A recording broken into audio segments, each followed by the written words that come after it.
Welcome to Pimpy's Investment Chat, where we keep investment talk simple. And here's your host, Pimpy. What is going on out there, peeps? All right, let's see if this video can make it through in a timely fashion. That's for sure. What are we dealing with here? All right, it's Thursday at 8:27 p.m. Let's see how long it takes for the video to go through. If you guys heard my rant, then you know there's been an ongoing problem with YouTube. They were saying it's just a glitch and they took care of it. Let's hope that that's the truth and we will see from there. Anyways, around the world, we're seeing a mad push for everybody to get their CBDCs out, along with a lot of conflicting news. The central bank digital currency is not the way to go, that it'll affect economies around the world. Then you have those who are the Davos groups, the New World Order, saying, no, hurry up and get this out. We were told that it won't have no glitches. It should go through smoothly. Although we've seen in the Bahamas, their system was down for over 2 weeks. I think it's been 3 weeks by now. So my question was, if the CBDC goes down, how do you get your money? How do you survive? I mean, if they want us to go 100% cashless, I don't trust it. Not just that, but this money's programmable. And they monitor everything you do with it. It's none of their business. And it's got an expiration date on there. I've done videos covering this. Not the type of currency I want. A reminder to everybody to please hit the thumbs up button. It helps me get past the YouTube algorithms that are most likely shadow banning my videos if they're not doing anything else to them. And if you're not a subscriber, please do so, because when you do, it helps out the channel and I surely do appreciate it. You guys know how I feel about gold and silver. I did a video with Chris Marcus. I hope to have that up soon. We spoke about why it's important for people to be in the gold and silver market right now. You guys should be physically owning gold and silver. And when you go to buy gold and silver, check out our friends over there at Money Metals Exchange. The link is down below in the description. If you are a first-time buyer and you spend more than $100, use promo code Pimpy, P-I-M-P-Y, and you will get a free half ounce of silver. So 700 years ago when I last did a video on finance or cryptos, just kidding. Look, Bitcoin, they came back just a little bit. Anyways, I thought they would make one more small dip before they make their run. It is that time, according to the Wyckoff. It should be any time after this week. We should start to see cryptos run. It doesn't mean that it's never going to have days in which it goes into the red. It just means like we'll have more days if it's supposed to be moving into positive territory.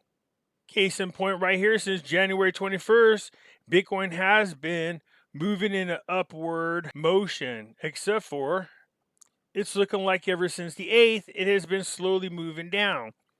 This is what I'm talking about. There's usually that one more dip before it goes on its major run. Is this that final dip? Is crypto's about to take off? We're going to find out how accurate that Wyckoff is.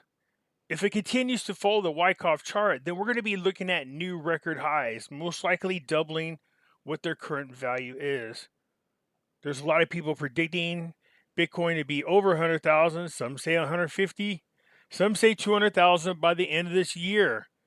There's a lot of people just making guesses. But for me, my guess is going to be a little bit more on the educational side. All I needed to do is look for a trend, and a trend is following the Wyckoff. So Bitcoin's at 43,175. Ethereum is still above 3,000 at 3,071. We have XRP at 82 cents. It started to make a run a few days ago. I think it was up 20-something%. So congrats to the New World Order coin. Cardano, the other New World Order coin, right underneath it at 82 cents. You got Solana, a couple spaces below there. Their brother, sister, New World Order coins at $1.04. Dogecoin's at 15 cents. Polkadot above the $19 and now at $20.43. Shiba at 4031. There is supposed to be some major announcement happening with Shiba on Valentine's Day. There's a lot of speculation, but we will see. Polygon at $1.84. Crypto.com at 50 cents. What's up? No love for Algorand? They're one of the New World Order coins. They're at 97 cents. Satama coins, man, they just have that love-hate relationship. They just cannot get on solid ground. 7021. After they had a pretty good couple of days. Anyways, over the last hour, it is up 1.4%, but over the last 24 hours, it is down 17.4%. Over the last 7 days, it is down 8%. But over the last 14 days, on average, it is up 7.4%. And over the last 30 days, on average, you have lost 54.5% of your value. As for silver, it's at $23. It was above there and making a run for it. And as usual, the powers that be brought it right back down. Let's look at the hour over hour chart. You can see right here, 2370, and starting to really make a run, especially since when was this? I mean, technically speaking, if we go all the way back to January 28th, you can see when it's down here at $22.23. It got up to $23.69. But since then, it's been brought back down to $23.05. To a lot of people, like, well, that's not very much. It's only cents. No, you got to understand the overall percentage is down is not good. Once it reaches $23, then it always appears that it's about to make a run, and then it gets stymied. Same with gold. If gold gets anywhere near that 1,840 mark, then all of a sudden, magically, you see it go down in value. Although this is interesting right here, but this is minute by minute. Let's take a look at hour by hour. So almost the same thing can be said about gold. Gold back then was 1781 and got up there to 1841, but since then it's been brought back down to the current level of 1824. Again, it's not a lot, but it's still the percentage-wise. We want to see it consistently move up like we have before. Gold sits at $1,824. Futures contracts got gold somewhere around $1,864. So at least they're banking on gold going up. We will keep an eye on that. Lots of people are asking me about the central bank digital currency. There's people actually out there going, it's never going to happen. They're never going to do it. I don't care what the news says. But it's not just here in the United States.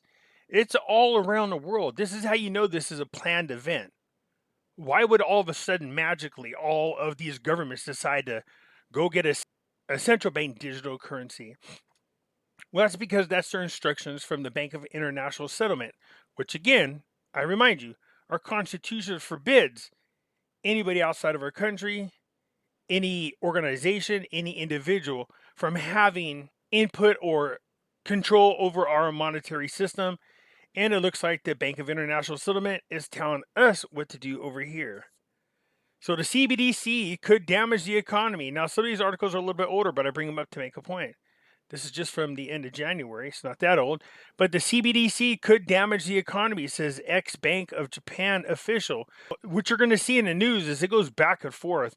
I think whatever this great reset, whatever is happening, it's starting, like I said before, everything is starting to fall through their fingers. You're seeing a lot of mixed messages. I think you're starting to get a lot of governments running with their tails between their legs going, look, this whole thing isn't going exactly the way it was planned. Look what's going on in Canada. People are starting to rise up everywhere. I mean, already we've seen Macron in France. He's been slapped. He's had eggs thrown at him. He got attacked. They shot manure through his windows of his house. I mean, it's just been crazy.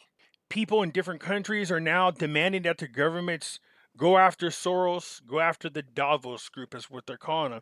Will that happen? I doubt it, but we'll see. While most countries are looking for ways to make the most of the blockchain technology by adopting policies for the benefit of their citizens, some people continue to remain skeptical about it. The most recent addition to the latter group is a former Bank of Japan employee. Hiromi Akama, the former head of the Bank of Japan's Financial Settlement Department, recently expressed his opinion on the usage of a digital currency better known as a central bank digital currency or the one world currency in a financial sector. According to, is that Yamaka? Issuing CBDCs as a monetary policy could end up severely damaging the economy. Yeah, because they're going to have people resisting it. They're going to look for ways outside of the system like gold and silver. You're going to see protests over it, especially if they start controlling it in such a way that's dangerous to the people. They're not going to present it to you that way. But as we know, this is programmable and comes with an expiration date on it. Well, looky here, the digital yuan off to a rocky start at Winter Olympics. But this was already happening. The Chinese people are resisting the digital yuan as they look for alternative ways away from the central bank digital currency. What happened was China, who is hosting the Olympics, sent out these digital wallets to the Olympians while they were there. I know our Olympians were told not to use it because it had security issues. So I'm not so sure whether or not we did decide to use it. The much anticipated digital yuan is finally available for foreigners at the Winter Olympics in Beijing, but there's one issue. Not everyone at the event is fascinated with the currency. According to the Wall Street Journal, there's a real reliable source for you. Liza Lynn, she hasn't seen anyone using a digital currency yet. Well, is she running around looking at everybody? I mean, she says she hasn't seen anybody, but I mean, how hard are you really looking? Foreigners are not using the digital yuan. The pilot of the digital yuan at the Winter Olympics is part of the Chinese government's effort to gauge foreign acceptance of the currency. Now, I've been watching the Olympics every now and then, and I don't really see anybody in the crowds at all. Now, we know there's coronavirus issues there, but I mean, how many people are there to actually have an opportunity to use the digital yuan? I said this before that they had trouble with their own citizens. Of course, you're going to have troubles with foreigners. It's not like China could be trusted, unfortunately. Anyways, the digital yuan, as you can see, is having problems. And let's hope that continues because as people become aware of what is going on with the central bank digital currency, then the more resistance we'll have. So India has found a way to really discourage people from investing into cryptocurrencies. Heck, if they can't stop you, how about they just tax the hell right out of you? India to tax cryptocurrencies at 30%, put digital assets in the highest tax band. So see, fine.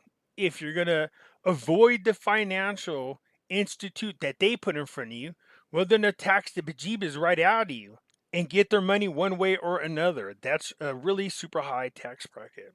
Binance CEO warns against isolating the central bank digital currencies from broader crypto ecosystems.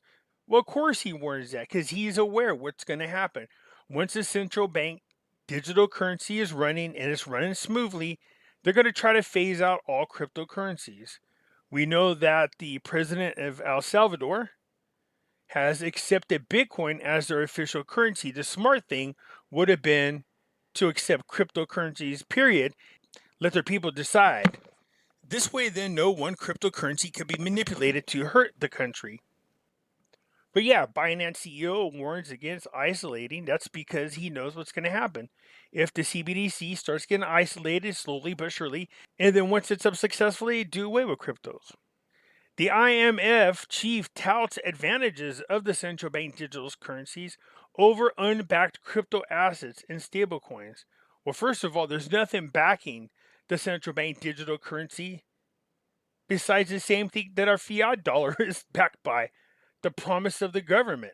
Yeah, I'll take my chances with cryptocurrencies. Kristalina Georgieva, managing director of the IMF, said Wednesday that the private cryptocurrencies and stablecoins may not be a practical as well designed central bank digital currencies. I think so. If you don't put an expiration date on there and you don't track what everybody's doing and you're not setting policies and procedures that put you in total control over what can and cannot be done with the currency, then I would say cryptocurrencies are a lot better off than a central bank digital currency. See, they're trying to already erode our constitutional rights over here now. You can only imagine what's going to happen with the digitalized version of a central bank digital currency.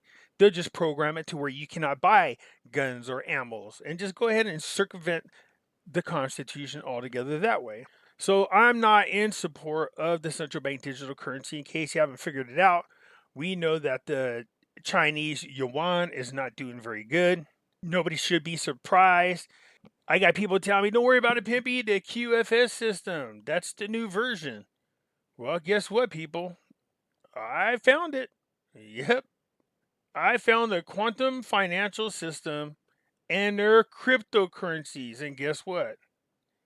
XRP and XLM and none of them are part of the system. Yep, you guys can look forward to that video coming here within the next day or two. Just like I said, don't There's a lot of people on YouTube hyping up XRP in them. Those are the New World Order coins. Those are not the quantum financial system coins. Two separate things, as I'll show you as usual. Let me present the receipts, the proof. Anyways, that's it for now. Hit the thumbs up button if you're not a subscriber. Please do so, because when you do, it helps out the channel, and I surely do appreciate it. And I'll catch you later. I'm out.